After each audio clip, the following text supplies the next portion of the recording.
Let's all go to the lobby. Let's all go to the lobby to get ourselves a treat. Delicious things to eat. The popcorn can't be beat. The sparkling drinks are just dandy. The chocolate bars and the candy. So let's all go to the lobby to get ourselves a treat. Let's all go to the lobby to get ourselves a treat.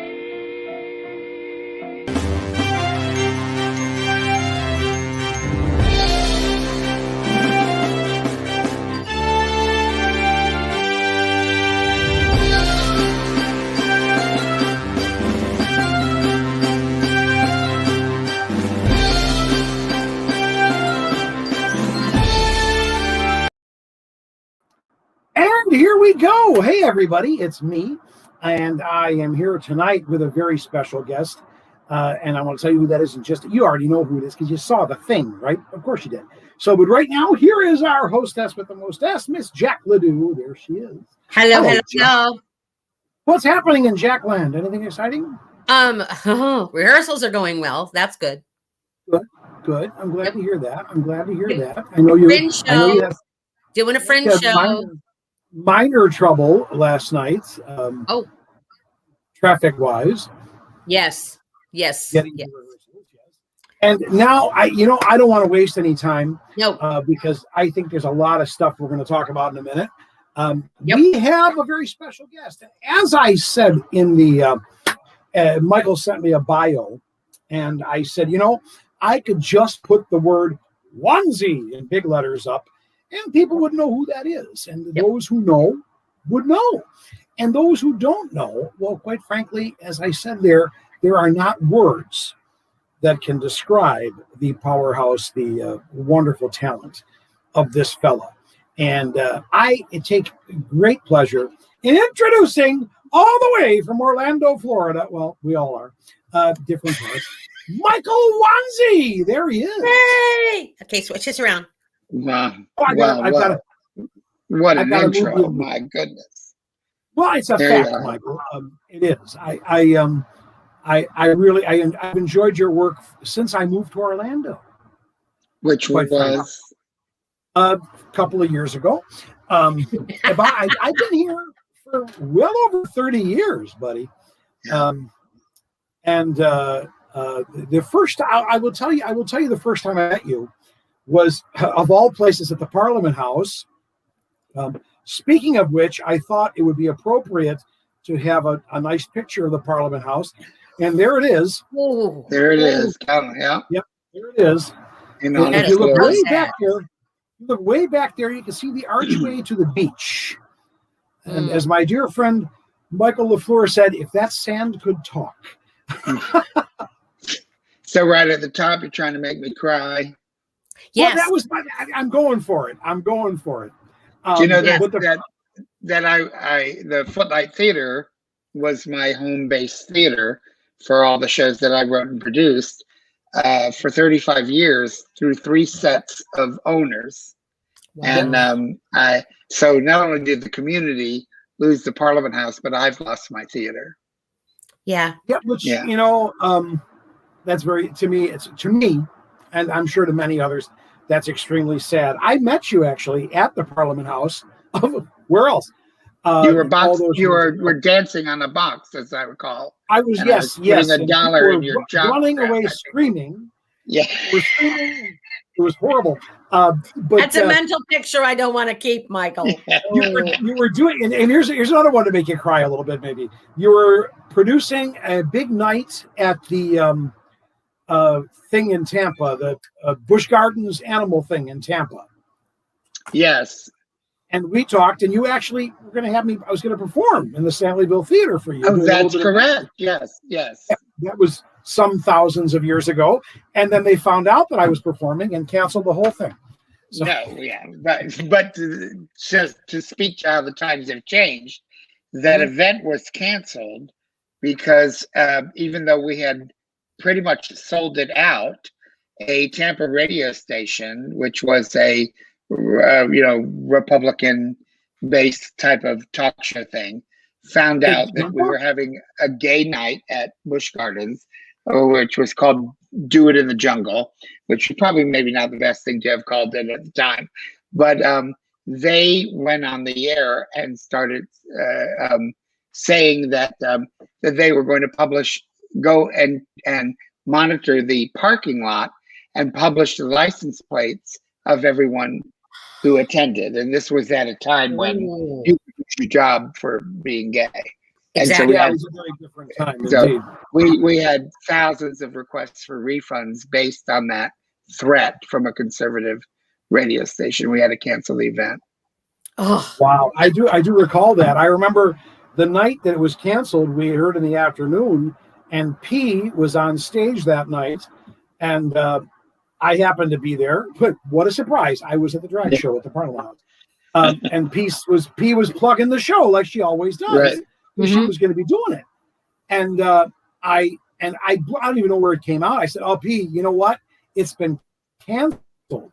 And she said, "What?" And like what P could do, she looked at the audience and said, "How can he can't to go fuck a zebra?" Yeah.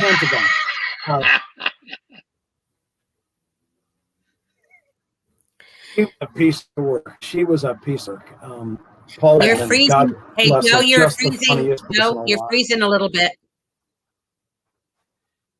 Yeah, You're freezing. I think it's the weather. That will happen. I know that. Okay. With the weather, Michael, you're still with us though. Now, Yes. I want to go back a long way, Michael. I want to go back a long way with you because I don't know that this is talked about all that often. Be afraid, Michael. I'm very where are you afraid. from originally? Connecticut. Where are you from originally? Connecticut. Connecticut. Okay, you moved down here when you were, yeah. And you Just moved down here when you were how old? A little after my 17th birthday, I dropped out of high school and literally ran away from home to become a Jungle Cruise skipper at Disney World. And did you succeed in that endeavor? Eventually. I was recently I did a show at Fringe called Wanzie With A Z, which was my biography. And a great deal of it centers around my infamous love-hate relationship with the Walt Disney Company. I was on my third day of what was then 3 days worth of what they now call traditions, 3 days of orientation. And they came in and pulled me out of the class because they had missed the fact on my application that I'm blind in one eye. And at the time, that prohibited you from working there. And I had gotten a job, literally ran away from home, came down here on an Eastern Airlines jet with $70 in my pocket and a 10-speed bike in a box, and didn't know one single fucking soul in all of Orlando. And they're telling me I can't work there because of my vision. And it was a travesty. It was really something else. And no, you were right the first time, Michael. It was a travesty. Yeah. The long story short, I eventually got involved with employee relations, and it was determined that I had not lied on my application. They made an offer. I accepted it in good faith, and that they had to employ me. So then they said, okay, but you can't work on the Jungle Cruise because it's a moving vehicle, and we can't allow you to be driving a vehicle when you're blind in one eye, despite the fact that the boat is on a track. And that guidance is. So for the first 9 months, I worked as a busboy in the Pueblo room on the 4th floor at the Contemporary Resort, so that I would have an income while I fought the situation. And I eventually did get my job on the Jungle Cruise. So you were a jungle skipper. So was I. I was a jungle skipper. Yes, I know that. Yes. Yeah. Wow, that's pretty cool. What year were you on the Jungle Cruise? 1989. 88, so I was 89. there. I was at the Contemporary 74, and I was on the Jungle Cruise 75 and 76. Okay, I'm not even going to tell you I was still in high school. Yeah, I know. Fuck you. but I was there in '76. I was definitely there in '76. So and when did you leave Disney? What year? I was fired with a no rehire status in August of '76, and it took me 43 years and to finally get the rehire status lifted.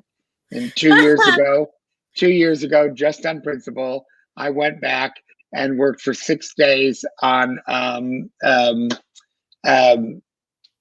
Soarin' at Epcot. And then said, I was determined I was going to work.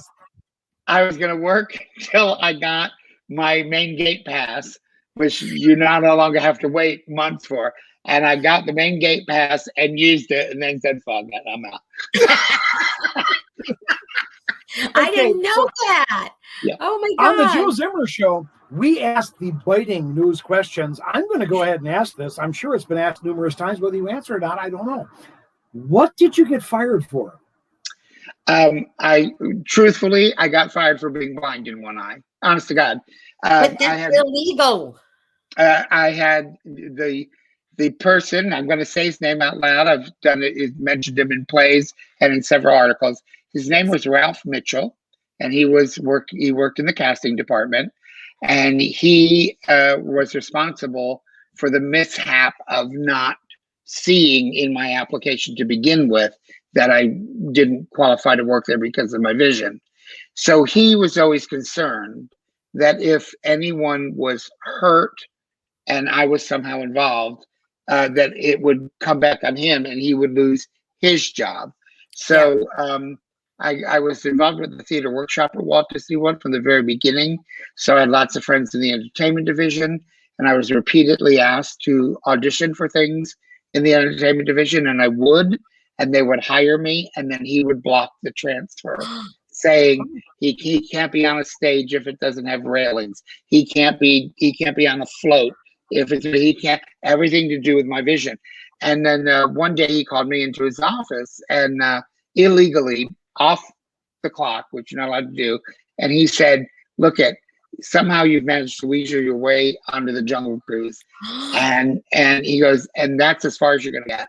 He goes, "You're never going to work in entertainment. You have no future in this company. You should just quit and leave." And so I didn't. And eventually my management realized the situation.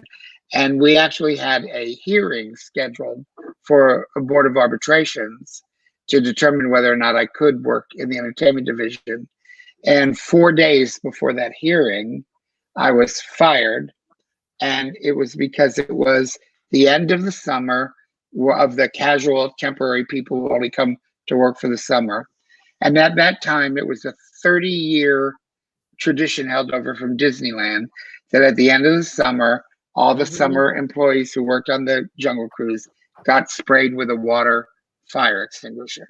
Yep. And this man hid behind the Oasis snack bar by the Jungle Cruise and waited all day long. And he watched person after person after person set off that fire extinguisher to spray someone who had just done their last cruise for the summer. And when I did it, he jumped out from behind and told me that I was fired for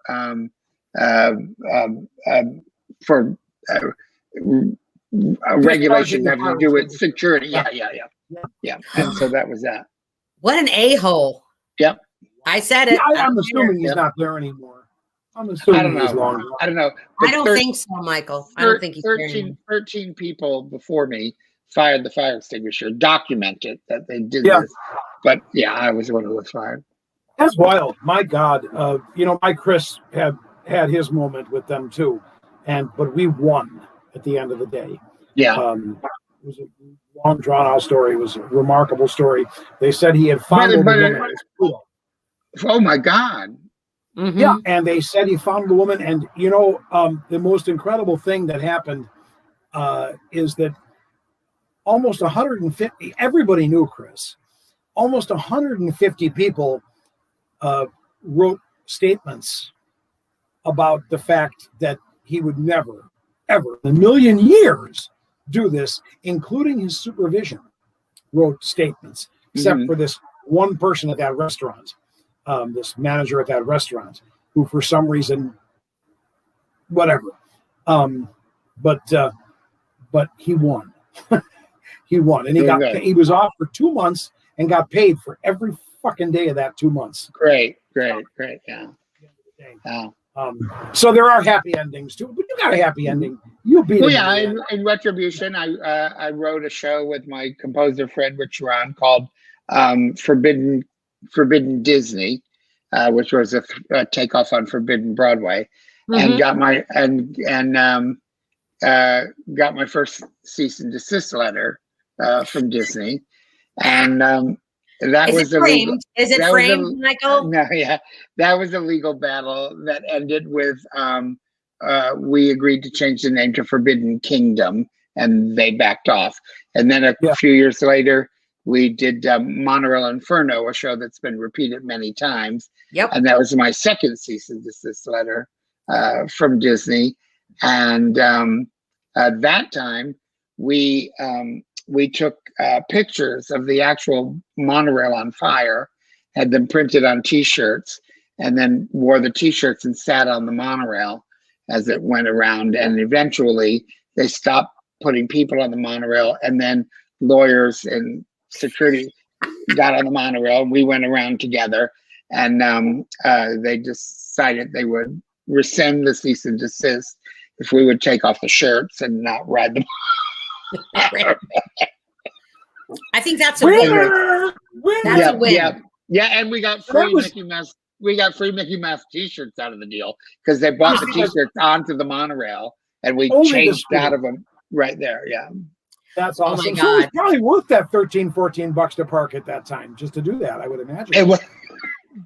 It was at that time. It was $1 to park. What? You're kidding me? It was $1. It was $1 to park, and it was $1.50 to ride the monorail. You had to buy a ticket to ride the monorail. That's right. They had all the little. Remember that? Yeah, I don't remember that. It was $3 and when it was $3.50 to enter the park. Yep. But so if you were like in a hotel where the monorail was free, you could get in for $3.50. Or if you but if you needed to, or if you took the ferry boat over, you could get in for $3.50. But if you took the monorail, it cost you $5 total, $3.50 Magic Kingdom general admission, and $1.50 for the monorail. Yep. We were in the campgrounds. Yeah. Yeah. Wow, that's nuts. That's just nuts. Now I got one more question from the Disney days. And this all is because, first off, I'm a Disney nut. Yeah. Can you tell? But the question is, what happened if you were in the cafeteria and you actually wanted to go to Pizza Hut? Well, you said Pizza Hut is what for those of you who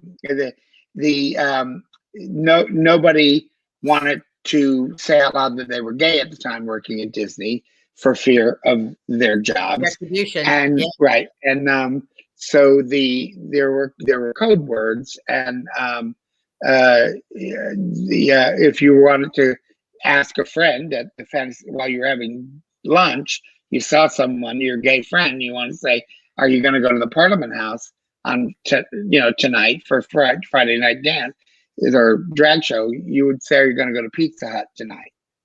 And if you were gay and the person you were speaking to knew you were gay, then it was understood that what you were asking was, "Were you going to the Parliament House tonight?" And on Sundays was the famous tea dance at Parliament House. And so if you were talking specifically about tea dance, you would ask your friend if they wanted to meet you for church, or were they going to go to church on Sunday, and that meant tea dance at the Parliament House. So if you actually wanted to go to church or you're Pizza Hut, yeah. You just had to go by yourself. You had to be straight for that to work. Well, No, Peter I Pan never up in the did. corner approves. Peter approves. That's great. That, my God, brings back a lot of memories for me. It truly does. So you left Disney, and what was next here in Orlando for you? You have to forgive me because I did not get to see Wanzie with a Z because I was in Tokyo at that time. Yeah, It was wonderful, by the way. No. So there. Well, not so long after I left Disney, I ended up converting to Mormon and went and lived in Salt Lake City for a while and got engaged to be married to a woman because the church had convinced me that the moment I said I do, I would no longer be gay. Was that when you were taking a lot of drugs? No.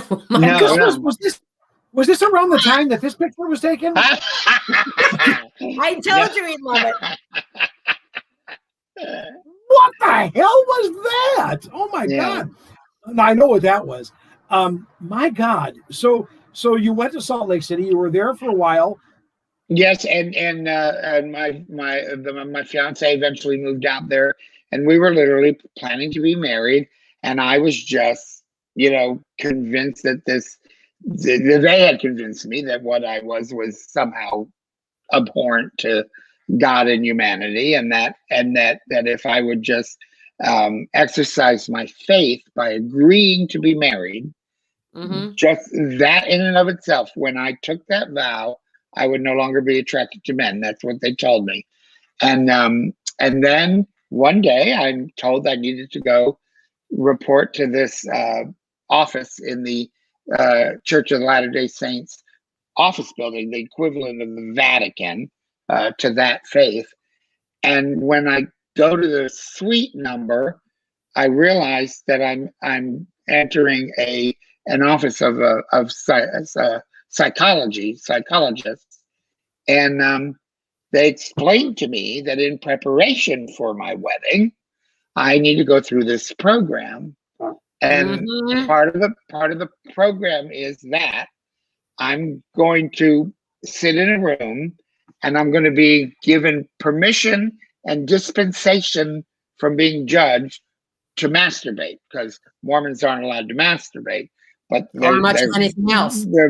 I'm going to masturbate while they project pictures of men on the wall, and then at the time when I'm starting to climax, the pictures are going to change to women. And then somewhere along the line in this process, little by little, the pictures will start changing to women earlier and earlier in the process. And eventually I'm going to learn to become sexually excited by the pictures of the women rather than the men. To them. Yeah. At which is the point, that was the point where I said, you know what, y'all fucking crazy, and this whole thing is bullshit, and I am never setting foot in a goddamn church again for the rest of my life. And oh my God. It explains so much. It really does. I mean, from this little guy here, I apologize for that being sideways. Is that you? Is that you, Michael? What? Is that no. No. I don't know who any of those people are. That came from your Facebook. I want you to know that came from your Facebook. I assume it was you. I don't see how it could have been, but it's mighty fun to think that maybe someone. And that's it. Yeah, thank you very much, Lori McCaskill. Michael, maybe those were some of the Mormons. We don't know. But this is you. This big blue judge looking guy is you. Yeah. Was this during the Mormon time? No, that is in the late 80s when I was the director of the Gay and Lesbian Community Center, and that particular picture is me speaking at a rally in support of Deputy Sheriff Thomas Woodard, who was fired from the Orange County Sheriff's Department on the possibility of being gay. And I helped get the ACLU and the Lambda Legal Defense Department involved, and along with Watermark, we held a rally at Constitution Park in downtown Orlando, and we raised enough money to mount his defense, and we won the case, and he won 18 months of back pay and reinstatement in his job. Yes. Yay, Michael. Yay. Yeah. Bravo. If you did nothing, if you never did anything else in your life, that was pretty damn good. You know what I'm saying? Yeah. And a lot of other things, though. You know, now that other picture kind of flushed down the toilet, who are these kids? That's a publicity photo for Wanzie with a Z. I forgot to bring my T-shirt. They made in 1957, the year I was born. But in Wanzie with a Z, all three of the people pictured there are on the stage at the same time, playing me at different ages. And in the forefront is a young man named Josh Lefkowitz, and behind him is Josh Roth. Brilliant. So two Jewish kids played you. That's correct. And the show won the Critics' Choice Award for Best Ensemble Acting. Yes, it was wonderful. And damn you, you made me cry like a baby. I cried every night. Yeah, I know you did. I'll bet you did. I God you didn't say, I have no idea who those kids are. Thank God that didn't just happen. Okay. Now, they weren't Mormon. You know, your activism is only to be rivaled, I guess, by the late great Joel Strack. Maybe, I don't even know. You did a lot of great things, and so did Joel. Joel was a very dear friend of mine, and Joel was in the first play the first wholly original play I ever wrote, called David's Time, which was about being raised Catholic and coming to terms with being gay. And he played my lover in that show in 1984, probably. Yeah. God rest him. It was an amazing man. He was an amazing wonderful. man. No two ways about it. But you did something after, and I think this started, I'm not sure exactly. I want to say it started with Pulse. It started just after Pulse. But you and a number of other people did something that I thought was not just incredibly brave, but the most caring thing I've ever seen. And that is this. Yep. You stood there with these out in the hot sun, with these wings on your back, blocking the assholes. That was, wow, Michael.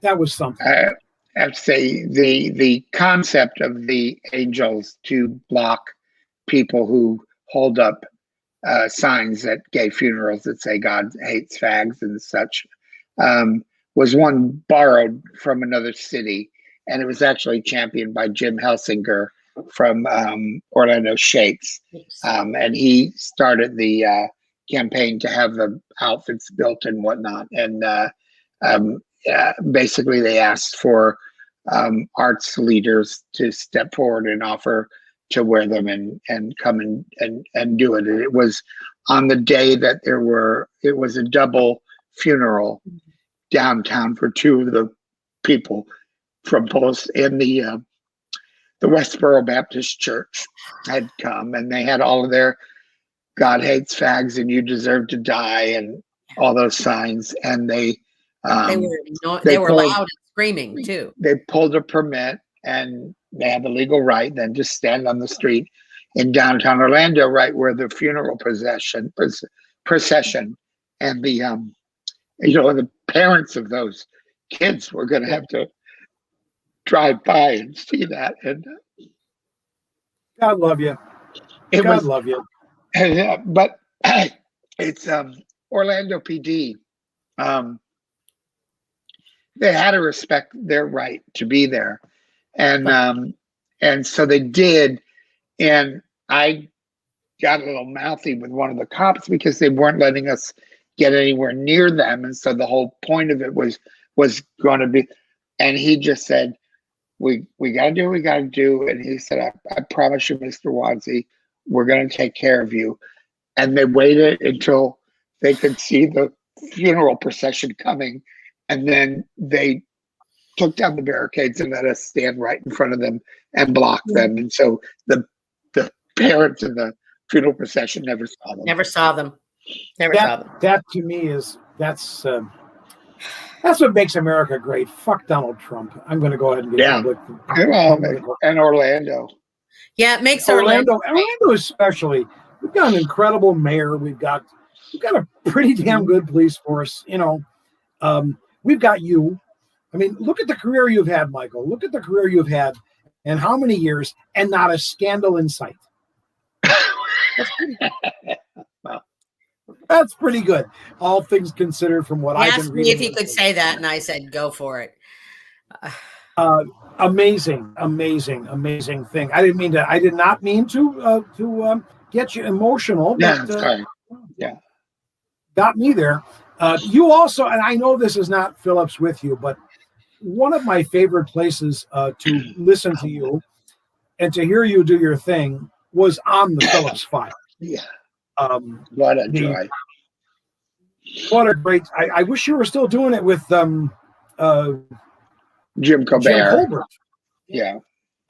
Because frankly, that was a great thing. How was it working with a guy like Jim?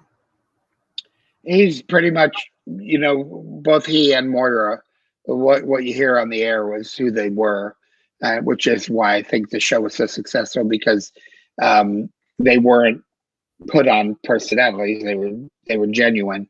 And, you know, Doug and I managed to be on for 20 years, and which was quite a run. And initially, basically, they wanted a movie reviewing duo, and they put out the word, and we went and did an audition, and when we did our audition, it wasn't like we went home and waited to hear. We did the audition, which was just a mock show, and he turned to us and said, "It's yours. It's yours if you want it." So, and then we lasted 20 years. But his point at the time for doing it was he just thought the movie reviews wasn't really that was just the excuse for having us on, and he thought it would be good for the ratings too, and that it would be controversial that two openly gay people were on broadcast radio, because just wasn't being done at the time. And then as time went on, and Jim was always a champion for equal rights for all people, which included gay people.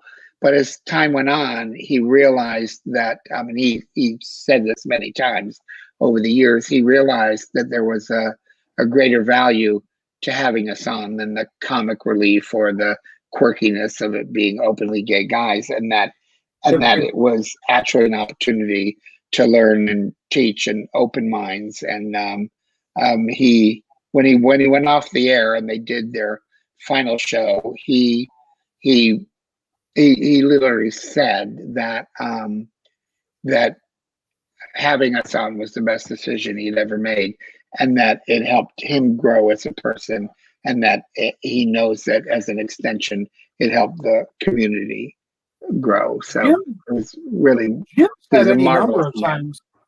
He said any number of times he would have loved to have been the Grand Marshal of the Pride Parade. Well, he was actually twice. He did it. Yeah. Mm-hmm. Yeah. I must have been in Japan then too. Yeah. You see how it is? You know, we go back to a Disney connection here. You see down there, Michael, it says Bo Bergeron says he loved him on the Jim Phillips show. Oh my God. Bo. My God. You know who Bo Bergeron is? That is the offspring of the one and only Bev Bergeron, who was at the Diamond Horseshoe Review. I love him to death. And you want to know, years ago, I was the entertainment director at a short-lived gay bar on International Drive called Uncle Walt's. Yes. And they hired me. I heard about that. They hired me to put on a variety show every week on a Saturday night, and I wanted it to be like a real variety show. And I managed to track Bev Bergeron down, And I'm like, Bev, I don't know if you ever were, because then he's like, hell yes, I'll be. And Bev would come to the gay bar and come out and do his standard magic tricks that he used to do at the Diamond Horseshoe at Disney back in the day. And he loved it, and the gay audience loved him. And what a sweetheart. He was just a wonderful, wonderful entertainer. Aww. Bev Bergeron, sadly, we've lost Bev and his beautiful wife, Eloise.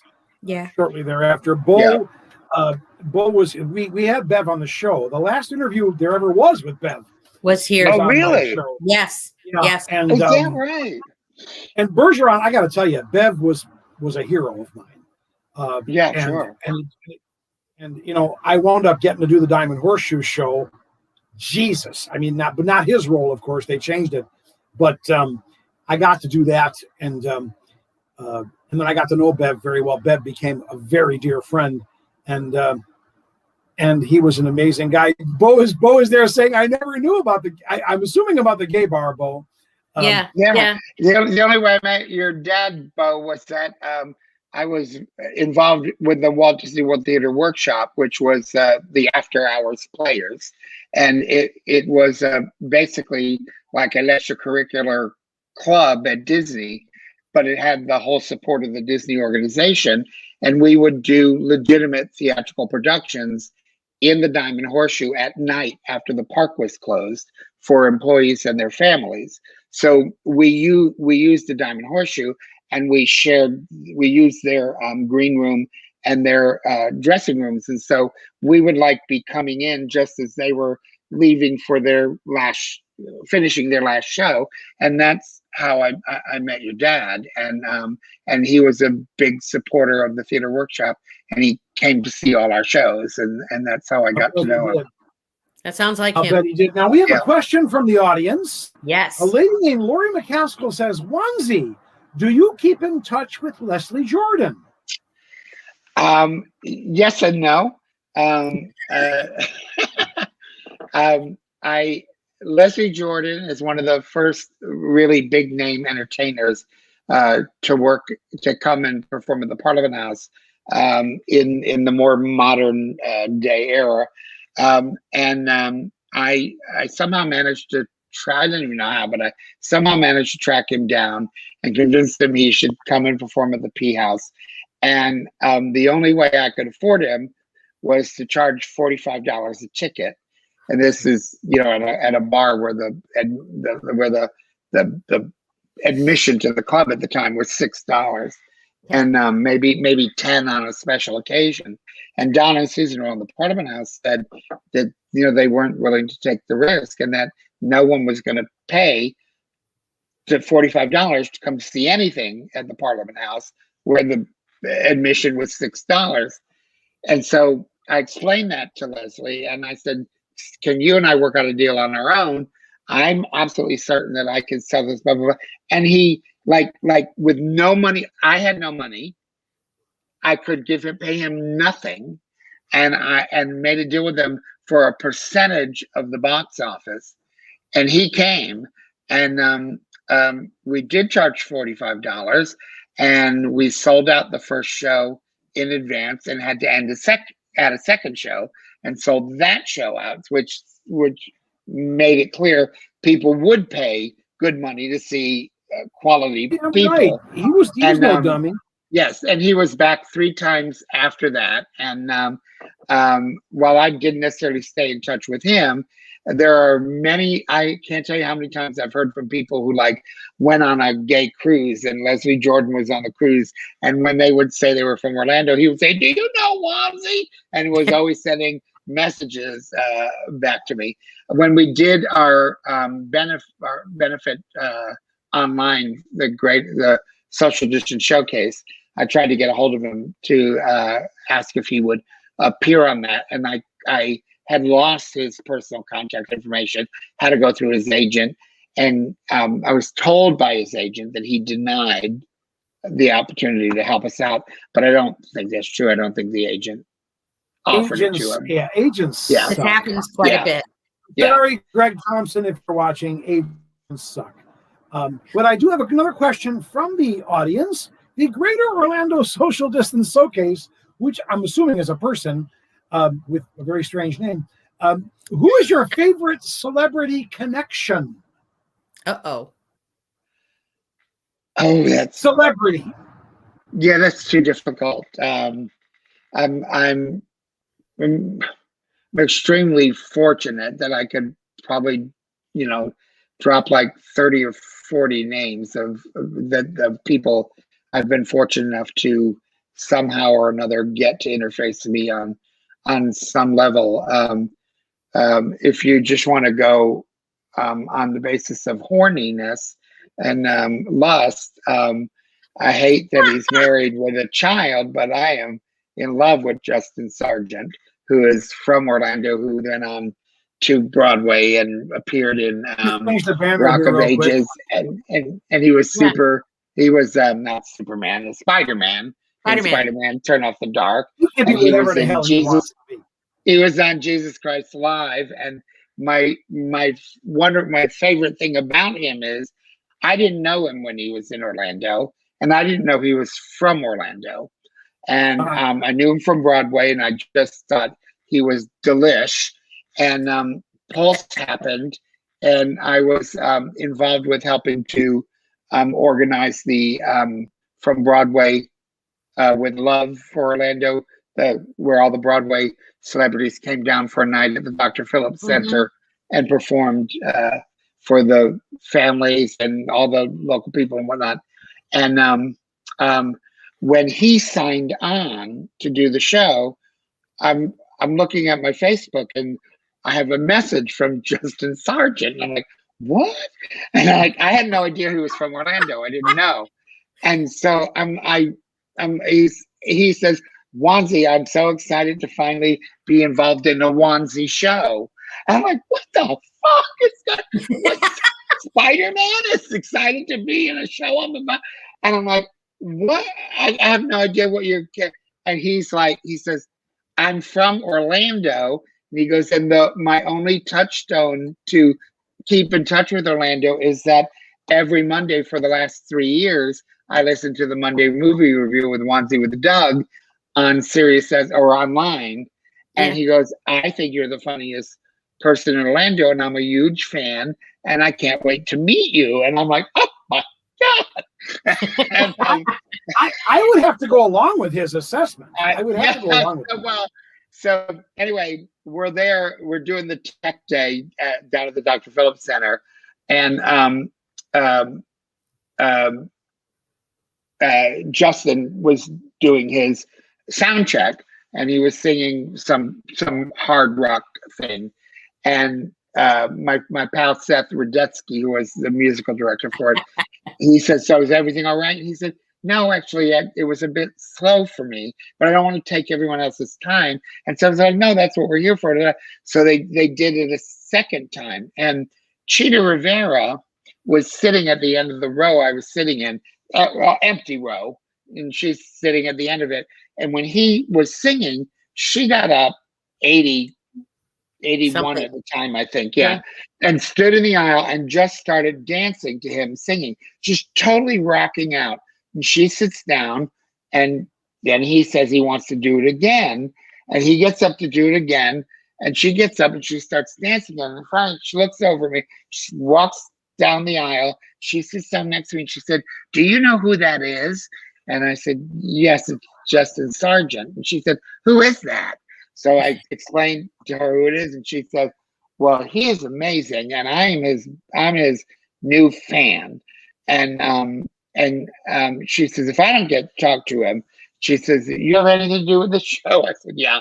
She said, well, if I don't get to talk to him, you tell him Cheetah Rivera said she thinks he's fabulous. So off she goes, he finishes, and then they call her up. It's time for her sound check.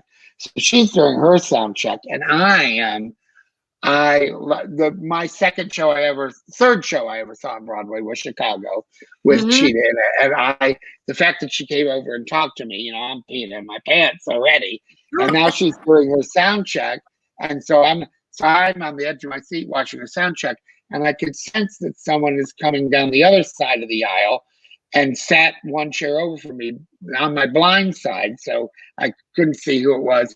and nor will I even look that way because I'm like, and now you know why you were fired from Disney. I am not turning my attention for Chita Rivera performing for 5 of us in the Dr. Phillips Center. Yeah. And so I wouldn't even turn and look. So she gets done, and finally I look over, and it's Justin Sargent.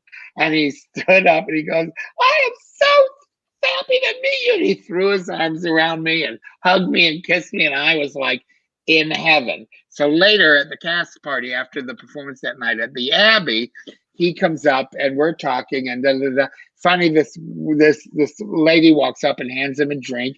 And he says, this is Michael Wanzei. This is who I've been telling you about, who I love so much, and da-da-da-da. And I said, hi, how are you? And he says, this is my fiance. And I said, you have no idea how unhappy I am to meet you. You know, I had this great story about Captain Kangaroo. I had this incredible story about Captain Kangaroo being on my Jungle Cruise boat, but I'm not going to tell it. No. Whoever Orlando Social Distance Showcase is, you may just think is a dick in just a moment. Here's his question: Justice Sargent versus Kevin Richardson celebrity death match. What? Oh my God. What, Michael? What's that? I'm assuming that this is a question as to who might win in that celebrity death match. That I'm actually had a very close relationship with Kevin Richardson from the Backstreet Boys. He was a Teenage Mutant Ninja Turtle at Disney Hollywood Studios. When I cast something else entirely for a moment, I really did. Go ahead. No, my composer partner Rich Sharon, who writes all the music for the musicals that we do together. He wrote. We were in need of a good-looking tap dancer chorus person for Monorail Inferno, and he said, "I know this guy at this." So he brought Kevin Richardson in, and I fell in love with Kevin Richardson the day I met him, and I just thought he was a major talent. And I had right after Monorail Inferno, I managed to get the contract to write and direct the show Capone's Dinner and Show, which is still running in Kissimmee. It's nothing at all anymore like what I wrote. No, it's not. It never is. But for 20 years, literally for 20 years, they did my script and my show and my direction. And when I wrote the show, I thought, I'm going to write this specifically for Kevin Richardson to be the star. And so I did. He still had an audition, and the owners had to hire him, but they did. And so he was hired as Fingers Salvatore, the Italian young mobster. And when the people were here looking for talent for the Backstreet Boys, they came to that show, and that's where they saw him, and that's where he was recruited from and became a Backstreet Boy. I just realized that I saw him because I saw one of the first shows. I was selling tickets for Suncoast Reps, and we went there first open. Yeah, Lorraine. Oh yes, Lorraine. We have another question from the crowd. Oh my God! We have another question from the crowd from. Oh my God! One of the dearest ladies I know, the lovely, the talented, the funniest woman I know, one of the funniest anyways. Wanzie, have you ever thought of running for public office? I mean, let's face it, Wanzie, you really do have this whole Pete Buttigieg thing going, okay? I mean, that's the picture that you think looks like Pete Buttigieg. Yes. You mentioned before the thing. Yeah, you got this whole Pete Buttigieg thing going. Have you ever, seriously, and I mean, I have to agree with Rhonda. Have you ever considered such a thing? I have, and I still fear that I may end up there at some point in time. But I have to get my resolve my issues with the IRS before I would. Hey, listen. Trump didn't do it. Why the hell should you? Okay, right. And You know I can what I see read it. today? Go I ahead. read today that he might be in some serious trouble. Oh Christ, I hope. Yeah. Oh, Oh, this Michael, was I can fun. see it. You and Rhonda, you and Patty Rhonda, see do it. you I know can see Rhonda, it. Michael? Do you know Rhonda Ross? I know the name and I know her, and I can't remember how or why. I'm so sorry. The former Rhonda Day of SAC Theater. Oh, okay. She says here, I wish I knew Wanzie. Obviously, No, I you've know never of met her. Yeah. She adores your work, as I'm sure do many. I think one of the biggest, I'm going to be very honest with you. I'm going to tell you right now, one of the biggest, how do I say this and not sound like an idiot? Screw it. I just read something. I just read something. If you never feel stupid, you'll never get to greatness. So here we go. Michael, one of the finest days I ever had in my life, one of the nicest things that's ever happened to me was the day that you actually said to me that you enjoyed my performance and would enjoy working with me. I have to tell you, that was a positive thrill for me. You've yet to fucking call me, but we won't talk about that. He told me that too, Michael. But seriously, Michael, I don't say that in any willy-nilly fashion. It's sparingly that I have ever said that to anyone. And indeed, I felt that day, and it was when I did with Scott Browning, Wind Up 1957. Yeah. Jesus, was good shit. My God, that was good stuff. And what he wrote for the character that I did was. But it was what? Yeah, you were wonderful. And I'd like to thank you, please. But I'd like to do it again today. I would do it tomorrow. And I'm pretty much retired. I'm going to do Shakespeare, but that's beside the point. No, it was. I thought, given the intimacy of that space, it was the subtlety of what you did.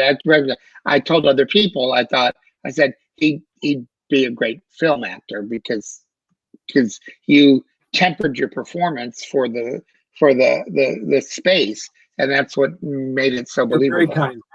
You're extremely kind. The guys over at Universal, after I went to Osaka and did The Wand Keeper for 2 years, and did it in Japanese and English, I came back here and said, oh no, you're way too big. You're way too big. It's like a movie. And I'm going to tell you exactly how I felt about that. And this will be the very first time I've said this out loud. I felt pretty much like this right here. I said it. No, but you've done so many wonderful things for our community, for both the theatrical community and dare I say the gay community. Michael, if I may know, can you talk a little bit about Gopar and what's happening with all that? Yes, I would very much like to. Would. I'm assuming that those things you saw from Greater Orlando Social Distance Showcase are actually from Rich Sharon, my composer partner that I mentioned earlier. I think who was fucking with you earlier? Yeah.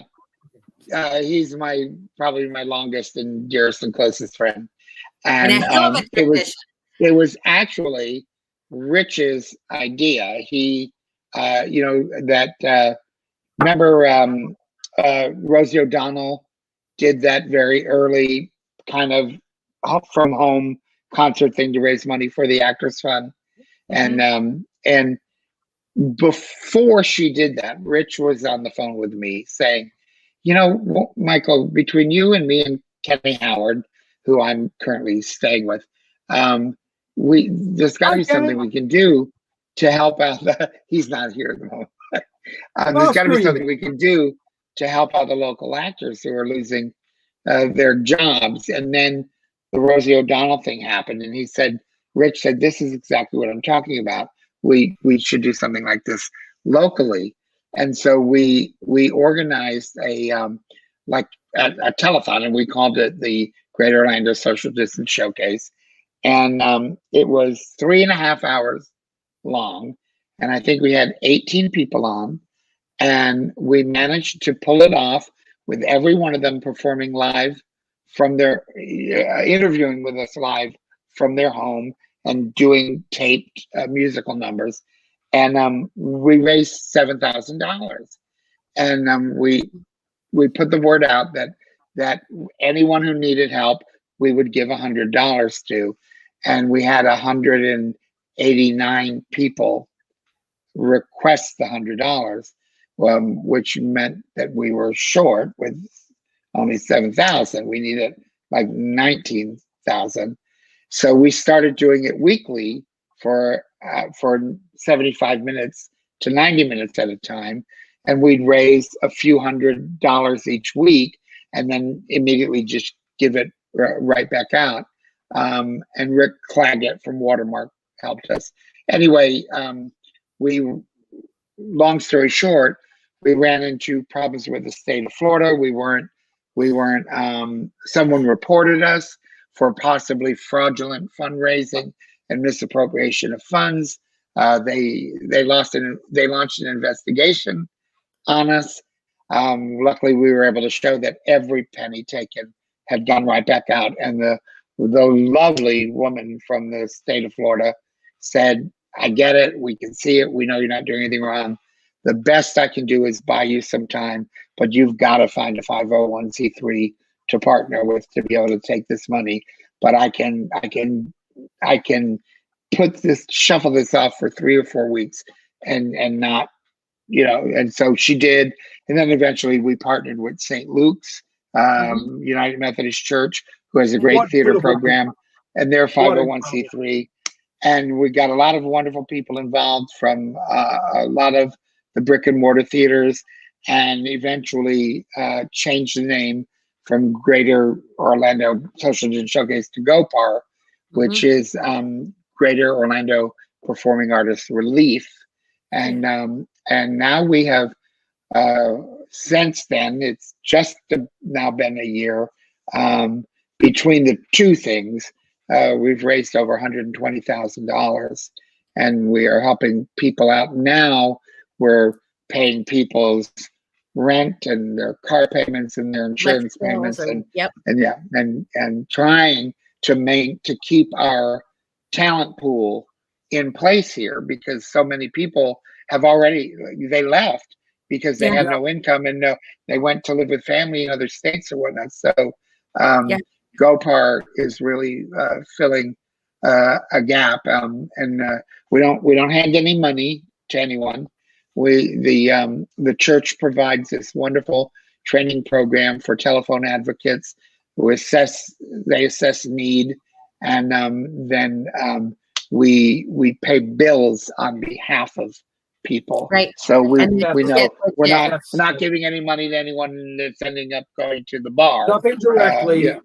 But but someone could go buy groceries for someone if someone wanted to. Am I right? Maybe. No. It's but that's where we have to have an account number and a place to pay a bill. Yes, So, that's where the amazing. But if your issue is that do I buy groceries or make my insurance payment? We'll make the insurance payment so you can buy your groceries. There you go.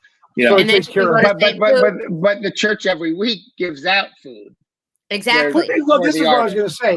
We were doing Orlando Actors Helping Actors, the amazing Rhonda Day Ross. I call her Rhonda Day Ross because I knew her when she was Rhonda Day back in the SAC days, and R.K. Little Kelly.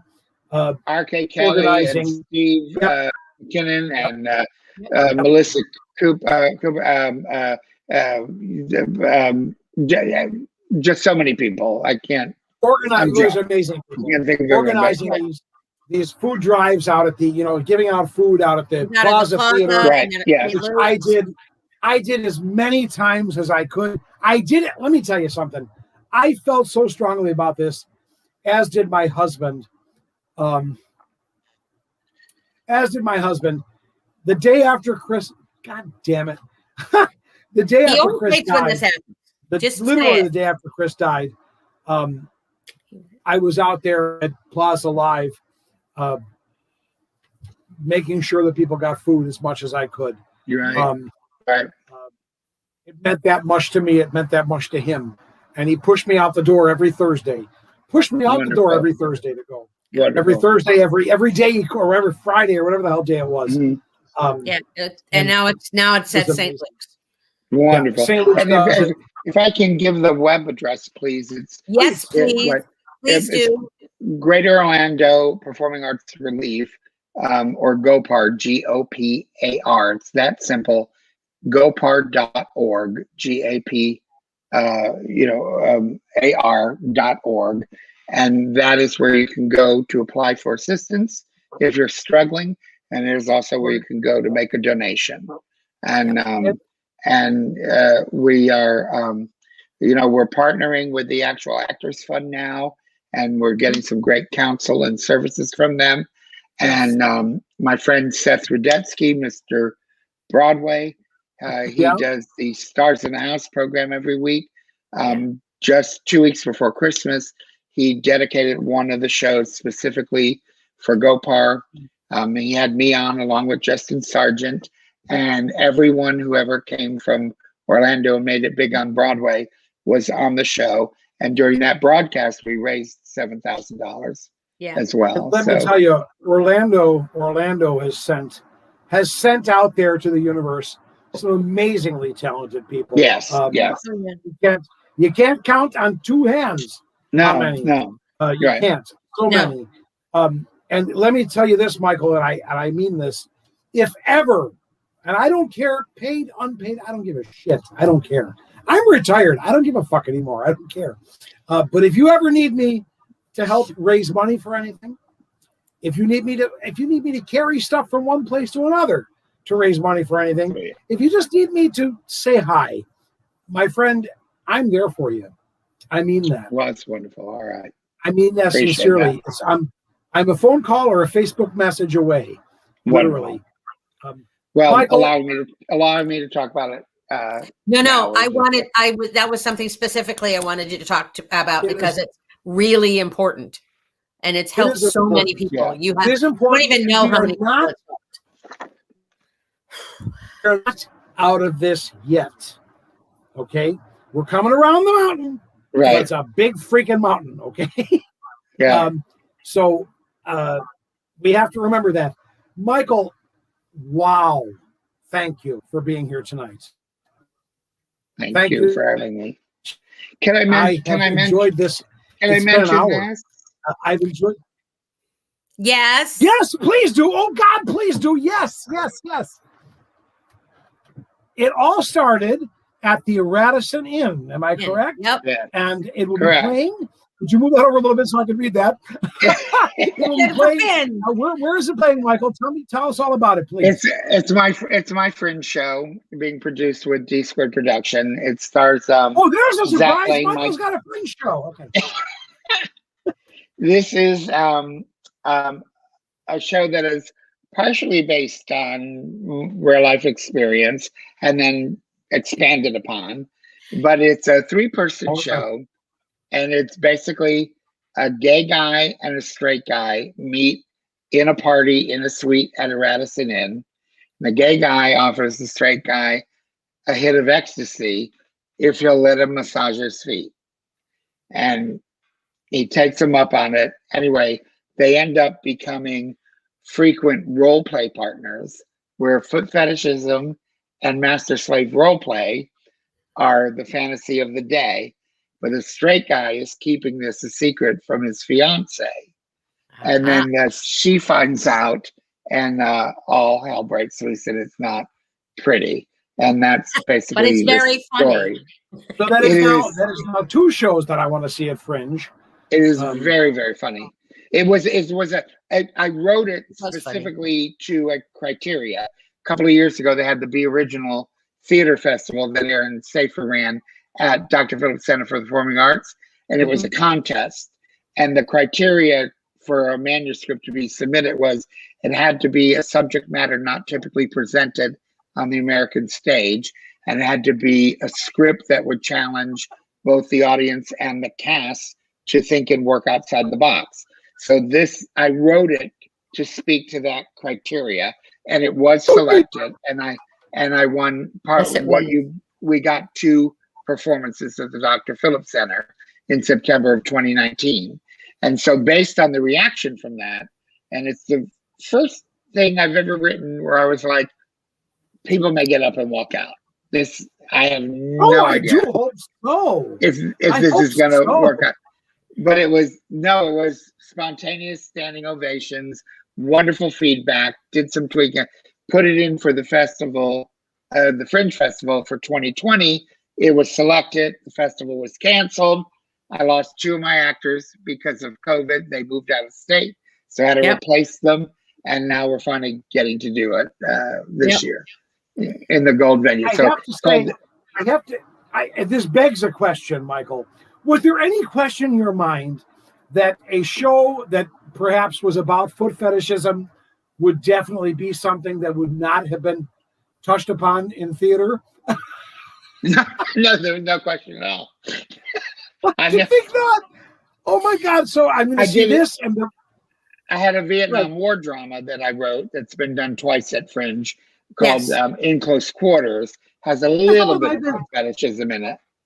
Yeah, but that's a whole different thing. That's a whole different show. Yeah. One of the reasons I tend to not go to foot fetish shows. One of the reasons.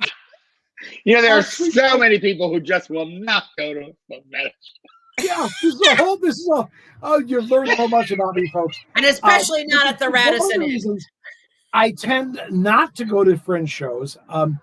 For the longest time, every time I went to a Fringe show, everything after I went down the toilet. Okay. For example, I went to Michael Walter's show about the antique dealer, which was hysterical. Michael was a riot. The mayor of Orange Avenue. Yes, but the show went in the toilet. You know, I went to Jack's lovely show, in which I hired an actor for Titanic from, and that kind of didn't go as well as it could have gone. Which show? It just seemed like that one with that. What's his name was in? Scott Mills was in. Oh yeah, Pandemonium. Yeah, okay. And it just didn't do. So it seems like every time with the exception. Don't come see my show then. Don't come see my show. Thank you. With the exception, Michael, of going to see the Match Game show. What do you call it? Hollywood Squares show. That Celebrity Squares, piss, which was an absolute piss. And I'm going to give you a challenge right now. If you ever do that again, I challenge you to bring Michael Walters back from New York to do it as Dame Edna. If you've never seen Michael do Dame Edna, oh my God! I don't know if of course I have 100 times. Yeah. No, he's a dear friend of mine, and I'm a big fan. But Jesus Christ, would he fit into that? Oh my God! Michael. Finally, we're a little bit over, which we always go a little bit over. But tonight I don't care because I'm having such a wonderful time.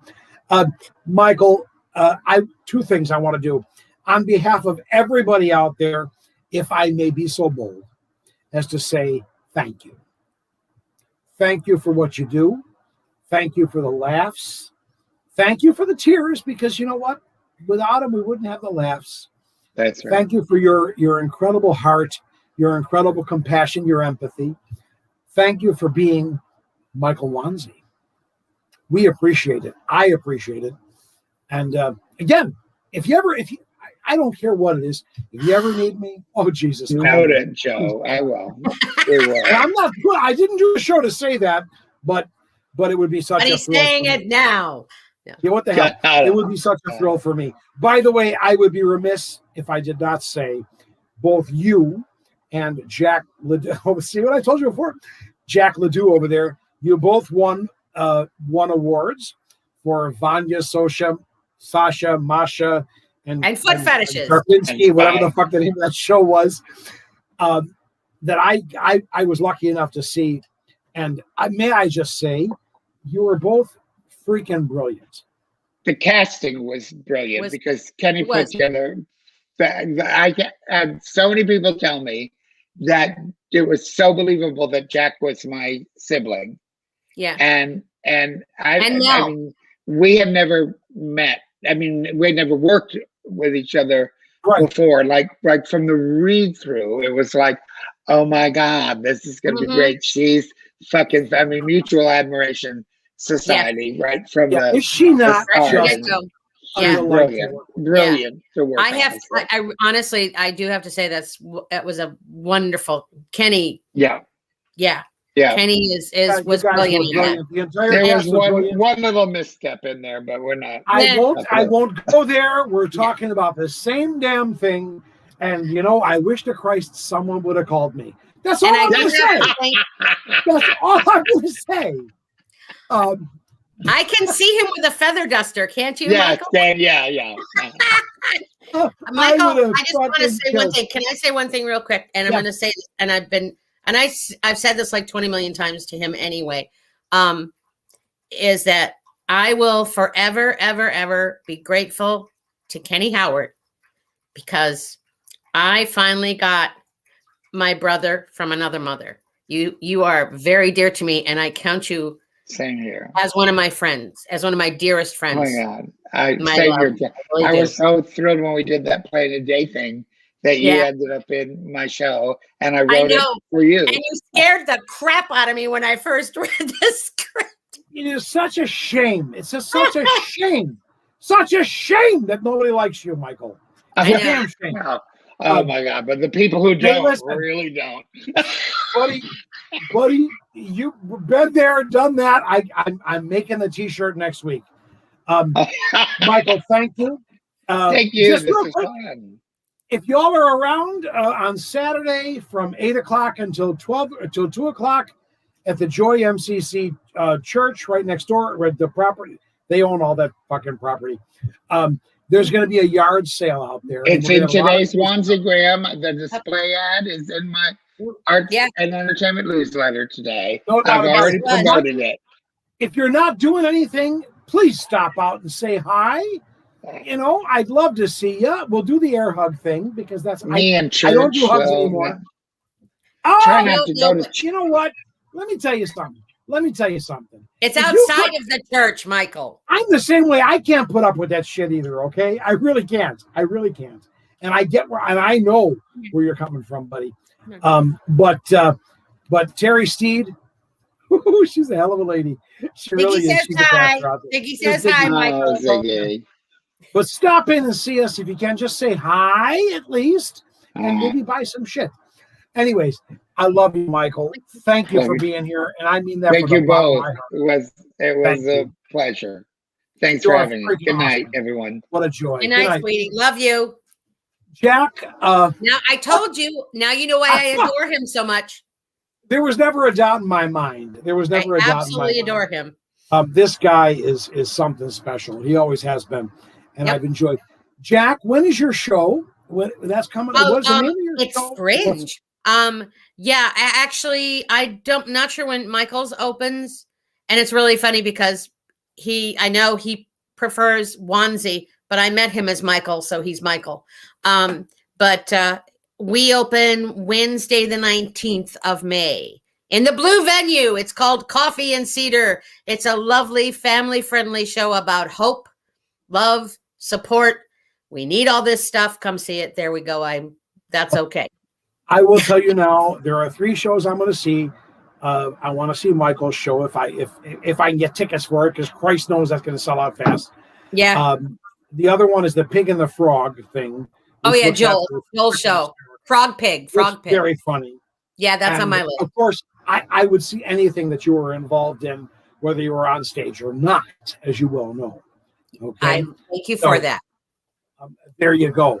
But as always, my love, as always, what a joy it is to have you. I am blessed by having you in my life, and I want you to know that, and I mean that. And Ditto. I'm blessed by having all of these other wonderful people out there in my life. My God. I wanted to say, hey, Julie. Hey, Julie, thank you for tuning in, and Lori and Rich and everybody. Thank you so much. And Julie, I haven't met you, but I've talked to you briefly online a little bit, tiny bit. And I'm thinking about you every freaking day, lady. Okay? We got to do breakfast. We have to do a breakfast sometime. You bet your butt. anytime you want. Hey, what are you doing? What are you doing for breakfast tomorrow? Anything? Who? You? Me? Yeah. Tomorrow. I'm not doing anything. You want to have breakfast? You want to do breakfast over there at 903 Mills? 903? Yeah. Okay, ladies and gentlemen, once again, 903 Mills at what time? I don't know what time. I'm like 9:30. 9:30 in the morning. You want to bring the dogs? No, I'm not. No. No. I'll bring Zig. I'll bring Zig. You can bring Zig. We're going to be at 903 Mills in the morning for breakfast. If you care to join us, 9:30 in the morning. We will be there. Love to see you. Take care, everybody. Jack, I love you. You take care, my darling. I love you, honey. Good night. Bye-bye. Okay, gang, we've done it. Another great show, and what fun that was. What fun that was. Memories for me, as always, of this place back here. I'm lucky to have it. Thank you so much, Greater Orlando Social Distance Showcase. That's very nice of you to say. What he said was, or she, I don't know who I'm talking to, was this. That was very nice. As always, thank you for being here, ladies and gentlemen. Good night, as I used to say. Good night. May your God go with you, whoever that may, whatever you may believe. I don't even care if you're an atheist. You're still something around there. It's there. And furthermore, when you're out there, look for the helpers, folks, because you know what? They're out there, gang, and they're looking to help. I've met them, and one of them was on the show. Two of them were on the show tonight. Thank you so much. Good night, everybody. I love you. Bye-bye.